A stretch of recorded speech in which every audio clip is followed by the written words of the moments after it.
Disclaimer disclaimer ये video का motive किसी की भावनाओं को आहत करना नहीं है, बल्कि सभी को फैक्ट्स के साथ जानकारी देना है। हमारा संविधान मुझे इस बात की स्वतंत्रता देता है। इस चैनल का मोटिव किसी की रिलीजियस सेंटिमेंट्स को हर्ट करना नहीं है, बल्कि सभी को जानकारी देना है। हुई वास्तविकता के साथ चलो। इस रात दुनिया में चीजें ऐसी नहीं जैसे आप जानते हो। तो बात बताओ, अभी तुमने थोड़ी देर पहले फरमाया था कि कुछ राजा ने कहा था, लोगों ने राजा की बातों को मान लिया, तो इसका मतलब तुम मानते हो कि जो बाइबल में लिखी हुई बातें हैं वो वहां पे मिलावट हो चुकी है? मिलावट नहीं हुई है मेरे भाई। इजरायलियों ने, परमेश्वर उनका राजा था, लेकिन इजरायलियों ने खुद राजा की डिमांड की। इजरायलियों ने अरे खुद जलेबी कहा मत कि दो, हमको जलेबी मत दो, जलेबी मत दो। अच्छा, तो तुम ये मानते हो कि जो बातें किसी राजा ने कही हुई थी, लोग उसको मानते कि खुदा की तरफ से भेजी हुई बातें हैं? देखिए, राजा अपना निर्णय खुद करता है। खुदा का उसके ऊपर में कोई वो नहीं रहता है, वो अरे मैं क्या कंट्रोल। रहा हूँ, जवाब क्या दे रहे हो? पहली चीज, मतलब तुम ये मानते हो कि राजा ने बाइबल में कुछ कहा और उसको फिर तुम लोगों ने ये मान लिया कि खुदा की तरफ से है? नहीं नहीं, खुदा की तरफ से है ऐसा करके क्यों मान लेंगे भाई? खुदा ने तो 10 आज्ञा दी, 10 कमांडमेंट पुराने नियम में। 10 आज्ञाएं जो है वो महत्वपूर्ण आज्ञा है ना, मूसा को जो दी गई थी। और उसके अलावा जो आज्ञाएं हैं वो राजा के द्वारा अपनी प्रजा के लिए उसने तय किए हैं। जैसे कॉन्स्टिट्यूशन बनता अच्छा, है, फिर तुम ये कानून बनता बोलते है। हो कि सुनो, जो बातें सिर्फ खुदा ने कही हुई है तुम्हें सिर्फ उसे मानना है, और जो लोगों ने कही हुई है उसे नहीं मानना है, फिर इसका मतलब तुम ये मानते हो? हाँ, तो लोगों की बातों को क्यों माना जाएगा? अच्छा तो ठीक है, मुझे एक बात बताओ फिर विपिन भाई, अगर तुम ये मानते हो कि सिर्फ खुदा की बातों को ही मानना है, तुम्हें किसी और की बातों को नहीं मानना है, ठीक है, तो फिर मुझे बात बताओ, न्यू टेस्टामेंट में जो इतनी सारी पॉल की लिखी हुई लेटर से जो पॉल की लिखी हुई बातें हैं, क्या तुम उसे मानोगे? क्योंकि वो तो सिर्फ पॉल ने कही, वो पॉल तो ने, जीसस ने नहीं कही है। तो देखिए, उसे मानोगे पॉल नहीं ने मानोगे? पूरी बाइबल क्या लिखा हुआ है कि हाँ या ना? पवित्र आत्मा के द्वारा लोगों को जो ज्ञान मिलता था उससे वो लिखते थे। वो अपनी मर्जी से नहीं लिखते थे। मैं इतना मानता इसका हूँ कि मतलब बाइबल में पूरी बातें परमेश्वर की ओर से नहीं है। एक वर्ष परमेश्वर की ओर से नहीं, लेकिन उसका जो एसेंस निकलता है उसमें बहुत सी बातें परमेश्वर की ओर से हैं, कुछ आदमी की अपनी कही हुई बातें हैं। तो उसमें से आपको चूज करना पड़ेगा कौन सी ईश्वर की है और कौन सी इंसानों के द्वारा लिखी गई है। जैसे आप वो तिमुथियुस के तो बारे पॉल में की बातों कहता को है, मानते हो? पौल कहता है। तो पॉल की आप बातों को मानते हो देखो, कि वो खुदा की तरफ से है? ये मेरा टाइम चल रहा है, पौल ये मेरा ही टाइम चल रहा है। पॉल की बातों को मानते हो कि खुदा की तरफ से है? क्योंकि तुमने भी कहा कि जो पवित्र आत्मा ने पॉल को इंस्पिरेशन दी, फिर पॉल ने वो सब कुछ लिखा, तो मानते हो? हाँ बिल्कुल, उसकी बातों को अगर आप गौर से पढ़ोगे तो पॉल कहीं गलत नहीं कह रहा है, ठीक है ठीक कहीं है ठीक है, रुको। कॉन्ट्रडिक्शन ठीक है नहीं ठीक है। है, रुको रुको रुको। अच्छा ठीक है, रुको। अब स्टार्टिंग में मैंने दिखाया था कि तुम्हें यहाँ पे कि खुदा कहता है कि तुम्हें खतना करवाना है, पर पॉल कहता है तुम्हें खतना करवाने की जरूरत नहीं है। देखो क्या है यहाँ पे, जेनेसिस का चैप्टर नंबर 7 3 का वर्स नंबर 9 से लेके 14 तक, कि यहोवा ने आप कहा है कि तुम्हें खतना करवाना है। और न्यू टेस्टामेंट में आके पॉल्स ने गैलेशियंस के चैप्टर नंबर 5 वर्स नंबर 2 में कह दिया है कि तुम्हें खतना करवाने की जरूरत नहीं है। अगर तुम खतना करवा भी लेते हो तो तुम्हारे खतने का कोई इतना इंपॉर्टेंस नहीं है, जीसस तुम्हारे खतने को इतना काउंट नहीं मानेगा। अब मुझे बताओ कि ये हाँ, कॉन्ट्रडिक्शन क्यों? तुम किसे मानोगे? या तो तुम हमें यहोवा को मानेंगे कि तुम खतना करवाओगे, कि तुम पॉल को मानोगे जिसने होली स्पिरिट की मदद से लिखा है कि तुम्हें खतना करने की जरूरत नहीं है? पहले हाँ या ना, देखिए फिर उसके बाद एक्सप्लेनेशन। देखिए ब्रॉली किसे भाई, मानोगे? खतना जो है हाँ सुनिए, वो जो इब्राहिम के खानदान के जितने भी लोग थे उनका खतना पहले होता तुम था। मानोगे नहीं मानोगे, फिर मैं एक्सप्लेनेशन। बता रहा हूँ, सुन तो लो, मानोगे कि एक्सप्लेनेशन नहीं सुन मानोगे? लो। नहीं, अरे पहले भाई पहले सुन जवाब तो फिर लो। एक्सप्लेनेशन। पहले अरे जवाब फिर भाई एक्सप्लेनेशन। अब मैं पहले जवाब बिना फिर एक्सप्लेनेशन। क्या क्या सुनना चाहते हो कि ये पॉल गलत कह रहा है करके? तुम पॉल को मान ये के खतना कराओगे कि यहोवा को, खुदा को मान के तुम खुदा को मान के पहले खतना करवाओगे, पॉल को मान के तुम खतना ब्रॉली, नहीं करवाओगे? खतना क्यों होता था पहले? ब्रॉली जान तो लो मेरे भाई। पहले मुझे खतना इसलिए जवाब दो, था फिर कि एक्सप्लेनेशन इब्राहिम दो। के खानदान की पहले गिनती हो जवाब दो फिर सके। एक्सप्लेनेशन दो। इब्राहिम पहले जवाब दो इब्राहिम फिर के एक्सप्लेनेशन खानदान, दो। मैं पहले जवाब दो फिर बिना एक्सप्लेनेशन दो। एक्सप्लेनेशन के जवाब देने का। मैं यहाँ एक्सप्लेनेशन सुनने बैठा हूँ। पहले मुझे जवाब होना, फिर उसके बाद मुझे एक्सप्लेनेशन होना। अरे हाँ या ना में जवाब बताओ। दिया ही नहीं जा सकता इसका। पहले एक्सप्लेनेशन होगा, तुम उसके बाद आपको कराओगे, तुम डिसीजन। किसे मानोगे? तुम किसे मानोगे? ब्रॉली खुदा ब्रॉली के मान के, तुम खुदा को मान के खतना कराओगे कि तुम पॉल को मान के खतना खतना नहीं क्यों होता था? करवाओगे? अच्छा आप ब्रॉली ये ब्रॉली बताओ, खतना क्यों होता था? पहले खतना किस जवाब लिए दो। हो रहा? खतना क्यों हो रहा पहले था जवाब ब्रॉली बताइए। दो। हेलो ब्रॉली, इनको बोल लेने दो, देखो वरना भाई, ये बाद में बोलेंगे कि नहीं मुझे बोलने ही नहीं दिया जाता। इनको बोल नहीं लेने नहीं, दो। देखो भाई, एग्जैक्टली एग्जैक्टली। देखो, मैं बोलने बिल्कुल दूंगा, बस मेरी बात ऐसी है कि पहले तुम बताओ कि तुम खुदा को मान के खतना कराओगे कि तुम पॉल को मान के खतना नहीं कराओगे। फिर तुम 2 मिनट का एक्सप्लेनेशन दो, पहले जवाब दो। ये और नो तो कहना हाँ है। तो भाई पहले बताओ, देखिए, खुदा अगर मैं बोलने मुझको का मौका आज दूंगा। कहेगा तो मैं आज खतना करा लूंगा, है ना? अब मैं आपको बता रहा हूँ, लेकिन खुदा अगर मुझको एक आज मिनट कहेगा एक तो मैं मिनट आज खतना करा लूंगा। एक लेकिन मिनट एक खुदा मिनट ने फिर से बोलो, फिर से बोलो। खुदा अगर मुझको आज कहेगा तो मैं आज खतना करा लूंगा, खतना क्या गला भी कटा लूंगा। लेकिन मैं इतना बोल रहा हूँ आपको कि खुदा ने इब्राहिम के खानदान के लोगों को ये लो खतना कराने के लिए विपिन कहा, भाई। और ताकि इब्राहिम, अरे यार आप सुनते विपिन नहीं भाई यार आपकी ब्रॉली मदद भाई। ब्रॉली इनको करता हूँ। बोलने दो, ब्रॉली इनको अब बोलने रुको, दो, ब्रॉली इनको बोलने दो, कोई नहीं, अब चलिए विपिन भाई आप बोलिए, अब सुन तो बोलने लीजिए, दो, बोलने दो दो। इब्राहिम मिनट। के जो खानदान के लोग थे उन्हीं में खतना होता था, और ईसा मसीह भी इब्राहिम के खानदान में ही पैदा हुए थे, इसलिए उनका भी खतना हुआ था। और उन्होंने जब इजराइलियों को जब सुसमाचार सुनाया, खुशखबरी सुनाई, तो इजराइलियों ने या यहूदियों ने इन बातों को नहीं माना, जिसने ईसा मसीह ने जो बात कहा। उनकी किताबों में जो लिखा हुआ था कि एक उद्धारकर्ता आएगा और उनको उनको सारे गुनाहों से मुक्ति दिलाएगा, लेकिन उन्होंने बिलीव नहीं किया। उन्होंने उसके ऊपर दोष लगाया कि ये जो है ब्लास्फेमर है, इसको क्रूस पे लटका दो। तो यहूदियों ने उसको क्रूस पे लटका दिया। अब जेंटाइल्स के लिए, जो बाहरी लोग हैं, जो इब्राहिम के खानदान के नहीं थे, उनके लिए रास्ता खुल गया। अब उनके लिए ये जरूरी नहीं है वो खतना कराएं। इसलिए परमेश्वर ने कहा पौल के द्वारा कि खतना कराने की कोई आवश्यकता ही नहीं है। खतना तो सिर्फ इब्राहिम के खानदान के लोगों के लिए था। अभी भी जो उनका जो वो होता है, जो क्या डीएनए टेस्ट होता है, और वो लोग इजरायली आज भी इजराइल देश में वापस जा रहे हैं, उनका डीएनए टेस्ट होता है। तो खतना सिर्फ इब्राहिम के खानदान के लोगों के लिए था, अन्य जातियों के लिए खतना की कोई आवश्यकता नहीं है। ब्रॉली भाई अब आप बोलिए। चलो ब्रॉली अगर भाई का तुम बुरा ना मानो तो मैं एक सवाल पूछ लूं इनसे।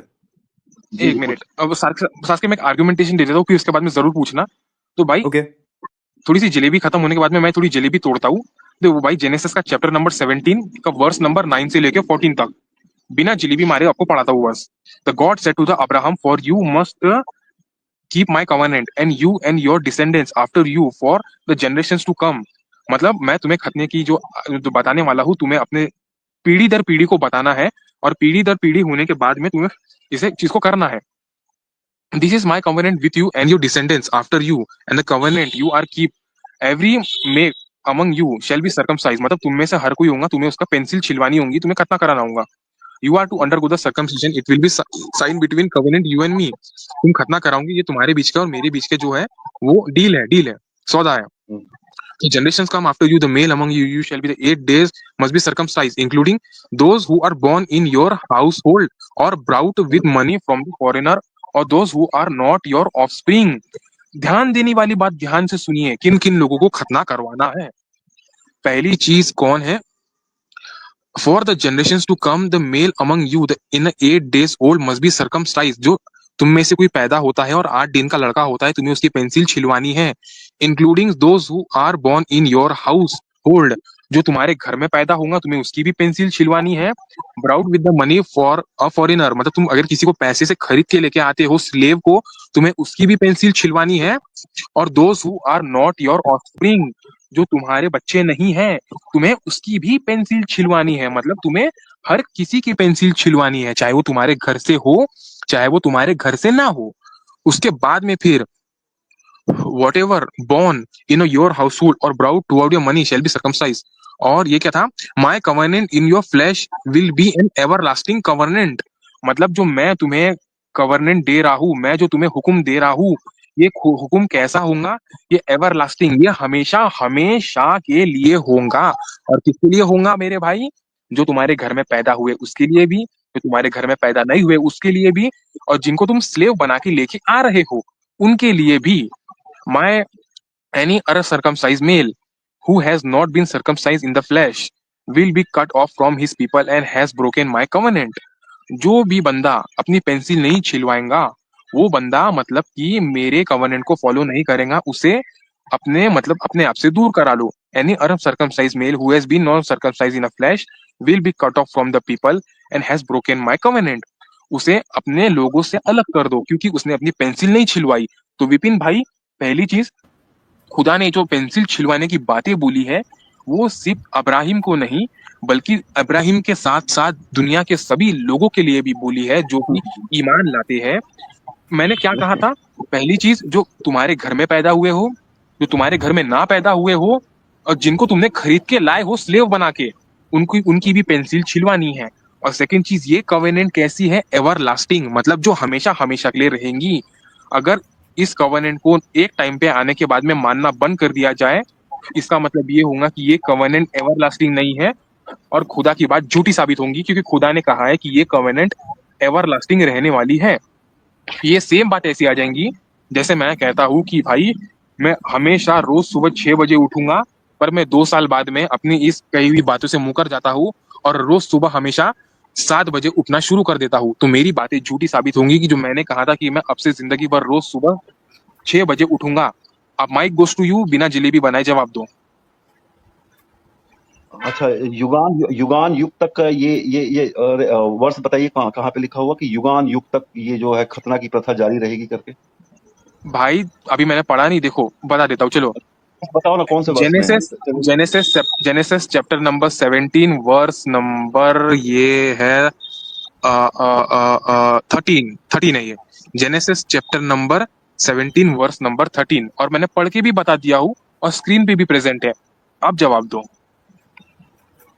देखिए यहाँ लिखा हुआ है कि पीढ़ी से पीढ़ी, 12 का मैं पढ़ रहा हूँ ना, पीढ़ी से पीढ़ी अरे में 13 केवल पढ़ो। तेरे तेरे वंश ही के लोग 13 नहीं, हाँ हाँ, तेरे ही लोग नहीं, पर जो तेरे घर में उत्पन्न हुआ हो अथवा परदेशियों से रुपए देकर मोल लिया गया हो, ऐसे सब पुरुषों का भी 8 दिन के हो, तब उनका खतना किया जाए।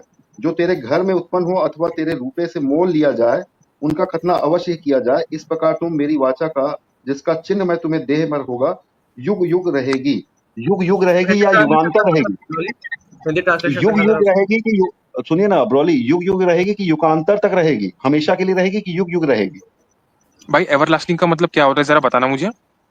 एवरलास्टिंग, युग युग को क्या कहा जाता है? एवरलास्टिंग कहा जाता है। उसका नहीं, हिंदी एवरलास्टिंग को ट्रांसलेशन क्या करना कहते हैं ब्रो, बताओ। हिंदी ट्रांसलेशन एक करना। पीढ़ी से दूसरी पीढ़ी तक, एक पीढ़ी से दूसरी पीढ़ी तक, युग युग। एक भाई युग गया, और एक पीढ़ी गई, वो दूसरी पीढ़ी आ गई। रुक जाओ। जीसस एवरलास्टिंग का मतलब क्राइस्ट, बताओगे क्या होता है? एवरलास्टिंग का एवरलास्टिंग मतलब क्या इंग्लिश में होता है लिखा हुआ, बताओ। एवरलास्टिंग इंग्लिश एवरलास्टिंग में क्या लिखा होता हुआ है। है? हाँ फिर देखो, दिखा तो रहा हूँ यहाँ तुम्हें, पे एवरलास्टिंग लिखा हुआ है यहाँ पे। तो देखो यहाँ पे एवरलास्टिंग इंग्लिश, कवर्नेंट लिखा हुआ है। और अगर तुम यहाँ पे हिंदी बाइबल पढ़ के जलेबी बनाते हो तो भाई इसमें मेरी गलती नहीं है, तुम जाके बाइबल के देखिए ट्रांसलेटर को गालियां दो ट्रांसलेशन का क्योंकि उसने मिस्टेक ऐसा है, क्यों लिखा है। पीढ़ी से पीढ़ी लिखा हुआ है। पीढ़ी से पीढ़ी मतलब एक जनरेशन से दूसरी जनरेशन तक ये ट्रांसफर होगी। यहाँ पे यहाँ पे हमेशा एवरलास्टिंग के लिखा लिए हुआ नहीं। है, वो यहाँ जिसने भी एवरलास्टिंग लिखा ट्रांसलेशन हुआ किया, है। ये जो ट्रांसलेशन है, ये इस ट्रांसलेशन को मैं एक नहीं सेकंड, मानता एक मेरे भाई। सेकंड, अरे एक मिनट एक सेकंड, फिर एक से बोलो, फिर से सेकंड। बोलो। सूरज रुक, फिर से बोलो। ये ट्रांसलेशन को मैं नहीं मानता। यहाँ पे जो पीढ़ी से पीढ़ी लिखा हुआ है, एक जनरेशन से जनरेशन ट्रांसफर होगी। ये जो नियम है, एक पीढ़ी से पीढ़ी, मैं बाइबल एक हब युग से खोल रहा हूँ। दूसरे युग। ठीक है, बाइबल आप खोलो, बाइबल आप खोलो, ठीक है, बाइबल बाइबल अब आप खोल। खोलो। तो विपिन भाई, ये जो तुम्हारे ट्रांसलेशन की प्रॉब्लम है, ये मेरी ट्रांसलेशन की प्रॉब्लम नहीं है। ये तुम्हारे ही क्रिश्चियन स्कॉलर्स ने और क्रिश्चियन लोगों ने मिलकर इस वेबसाइट को बनाया हुआ है जिसका नाम है बाइबल गेटअवे। और मैं बाइबल गेटअवे से तुमको दिखा रहा हूँ। तुम्हें कोई आपत्ति है तो भाई तुम उन तमाम लोगों को गालियां दो जिनने ये लिखी हुई है, सुन क्योंकि ये मेरी खुद की वेबसाइट नहीं है। देखिए ब्रॉली, मैं आपको ब्रॉली नहीं समझा और रहा हूँ कि सिर्फ और इब्राहिम के खानदान के लोगों के बीच में, और सूरज रुक जो जा, भी विपिन भाई रुको, अभी मेरा आर्गुमेंट कंप्लीट नहीं हुआ है। और मैं एक चीज कह रहा हूँ कि पहली बात कि मैं आपकी हिंदी ट्रांसलेशन को ऑथेंटिक क्यों मानूं, इंग्लिश को क्यों ना मानूं, क्योंकि सबसे पहली चीज, दुनिया भर में जो बाइबल पढ़ी जाती है वो इंग्लिश में पढ़ी जाती है, हिंदी में तो पढ़ी जाती है नहीं। उसको बाद में हिंदी चैप्टर में बताना ट्रांसलेट जरा। किया जाता है। हाँ भाई। आप जेनेसिस का ब्रॉली, चैप्टर नंबर हिब्रू में 17। चले जाइए। आपको इतनी रिसर्च करना है तो हिब्रू में चले जाइए। Hebrew Hebrew Bible Bible English में नहीं लिखी गई है, ना हिंदी में लिखी गई है। आप हिब्रू उसका ट्रांसलेशन सीख लीजिए, आपको उसका रियलिटी मतलब निकल जाएगा। क्या मेरा वॉइस आ रहा है? एक एक काम सेकंड, कर, मेरा वॉइस आ रहा है यार, आ मेरा रहा है, वॉइस आ रहा है। पहली सर्च बात करो, रुक जा। हिब्रू बाइबल में, एक सेकंड, सब रुक जाओ। पहली बात, हिब्रू बाइबल में ओवालाम लिखा है। ओवालाम का मतलब हिब्रू में होता है एवरलास्टिंग। सब मिलके बाइबल अब खोलो, वहां पर भी ओवरलास्टिंग लिखा है, मतलब बाइबल अब भी गलत बोल रहा है। मैं क्यों आपकी हिंदी मानूं ना? आप किस प्रकाशन के फॉलो कर रहे हो? किसने आप छपाया? कुछ भी किसने कहीं से कुछ भी उठा के ले आओगे और मैं उस बात को मान लूं। मैं क्यों बाइबल देखिए आपको ना मानूं? बाइबल आपको मेरे ना भाई, मानूं, मैं बाइबल खतना जो था बताया सिर्फ यहूदियों के, खतना जो था सिर्फ यहूदियों के जो खानदान में और जो उनके यहाँ गुलाम थे उनका ही खतना होता था। उसके अलावा किसी का नहीं होता था, बाहर में कहीं किसी का खतना नहीं होता था। तो खतना की प्रथा जो है ईसा मसीह ने खुद खत्म कर दी, ओल्ड टेस्टामेंट को खत्म कर दिया। अब खतना की आवश्यकता, क्योंकि उसके खानदान के हम है ही नहीं है, इब्राहिम के खानदान के, तो हमको खतना कराने की आवश्यकता ही नहीं है। एक मिनट रुको, मैं बस बाइबल हब शुरू ही कर रहा हूँ। तब तक बाइबल हब से ही भाई को दिखा देता हूँ कि वहां पे वर्ड कौन सा था। एक तो मेरा भैया ये तो हिब्रू को भी मना कर रहे हैं। अरे रुको ना, एक मिनट दिखा भी देता हूँ ना हिब्रू बाइबल।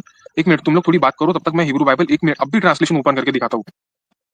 तो चलिए आप देख लीजिए, जो भी है वो सिर्फ इब्राहिम के खानदान के लिए लिखा हुआ है, वो पूरे यूनिवर्स के लिए नहीं लिखा हुआ है कि पूरे यूनिवर्स के लोगों का खतना कराना जरूरी है। सिर्फ इब्राहिम अरे के तो खानदान के लिए। वो इब्राहिम और के वो लिए वो आज्ञा थी उसके खानदानों एवरलास्टिंग था, वो एवरलास्टिंग था।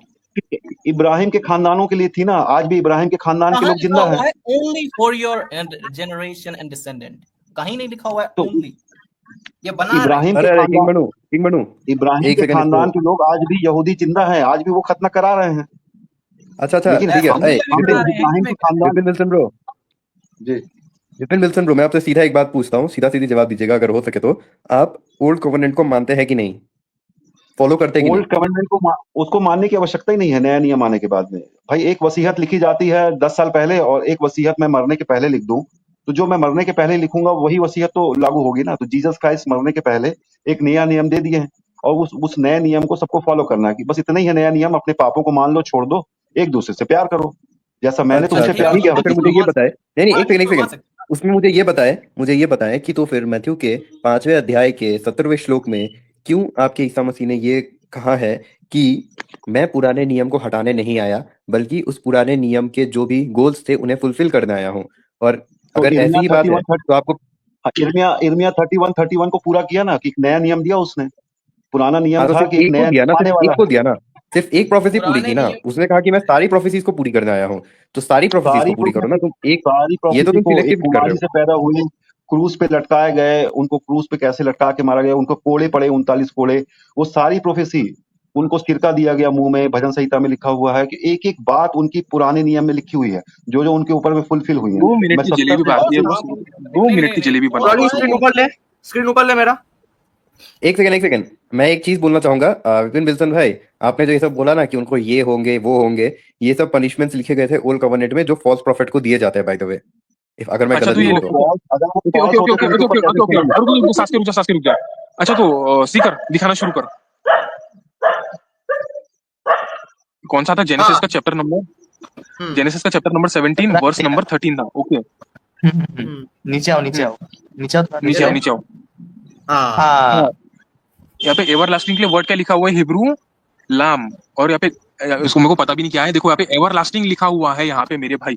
अब तुम यहाँ पे जाके हाँ, और देखो सीधी सीधी विपिन भाई, यहाँ पे भी एवरलास्टिंग लिखा हुआ है। अब मुझे बताओ कि क्या तुम इसको मानोगे खतने को, या फिर तुम अभी भी वही जलेबी बनाओगे, वही जलेबी बनाते रहोगे? कि सीधी सीधी यहूदी बात है लोग कि आज भी जिंदा है, आज भी जिंदा है अरे तुम यहूदी, पहले बताओ। इब्राहिम के खानदान के लोग, और वो खतना करा रहे हैं। उनके खानदान के लिए ये बात लिखी हुई है और वो आज अरे भी तो जिंदा विपिन है। भाई, विपिन भाई, विपिन भाई फिर इसके पहले वर्ष देखो, इसके पहले वर्ष में लिखा है कि सबके लिए है। विशाल तो इसके पहले वर्ष खोल, वहां पर मिल जाएगा। रुको, तो खोल एक बार इसके पहले वर्ष। तुम दोनों रुक जा। रुको। अरे रुको, तुम दोनों रुको, कोई बात नहीं, तुम दोनों रुको, मैं हैंडल करता हूँ थोड़ा सा। विपिन भाई, मैंने इसके पहले भी तुमको, जब मेरी स्लाइड प्रेजेंटेशन शुरू हुई थी, 1 मिनट, मैंने पहले ही बताया था पढ़कर कि तुम्हें अपने परिवार के लोगों को खतना कराना है, जो तुम्हारे घर में पैदा हुए हैं, जो जिन्हें तुम स्लेव बना के खरीद के लेके आ रहे हो, तुम्हें उनको भी खतना कराना है। और जो तुम्हारे घर के नहीं है, तुम्हें उनको भी खतना करवाना है। जो मैंने जेनेसिस के, जो मैंने मेरी स्लाइड ओपन करके दिखाई थी, चलो दिखाई श्री का 1 मिनट ले, तेरी स्लाइड थोड़ी बंद कर रहा हूं मैं। तो देखो मेरे भाई, मैं तुमको यहाँ पे भी दिखा चुका हूँ कि तुम्हें सबका खतना कराना है, और इट्स अ एवरलास्टिंग। ये मतलब कोई 1-2 दिन की कोई ये नहीं है, एवरलास्टिंग। अब मैंने तुमको वहाँ पे हिब्रू ओपन करके भी दिखा दिया तुम्हारी वेबसाइट से। कोई मेरे घर के पप्पा जी की वेबसाइट नहीं है, वो क्रिश्चियन की वेबसाइट है। तुम ये जुमला भी नहीं मार सकते कि ये भाई किसी दूसरे की वेबसाइट है। देखो जेनेसिस के चैप्टर नंबर 9 से वर्स नंबर 14 तक तुमको पढ़ के बताया मैंने कि those who are not your offspring और they must be circumcise.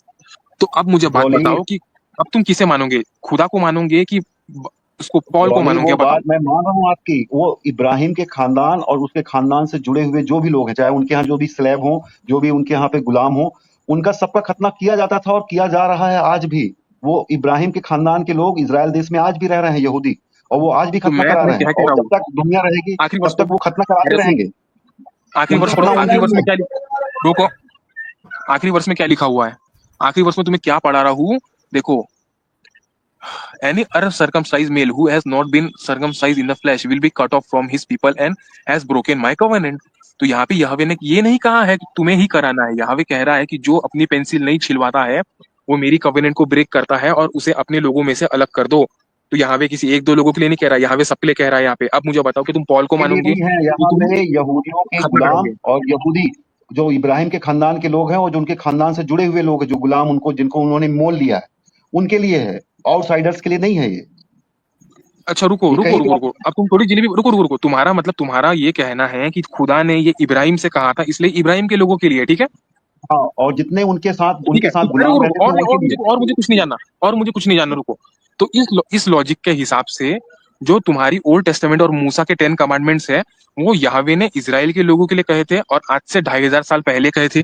Jesus ने जो अपनी गॉस्पेल कही थी आज से 2000 साल पहले इजराइल के लोगों के लिए कही थी, और वो खत्म हो गई। तो तुम उसे आज भी क्यों मानते हो?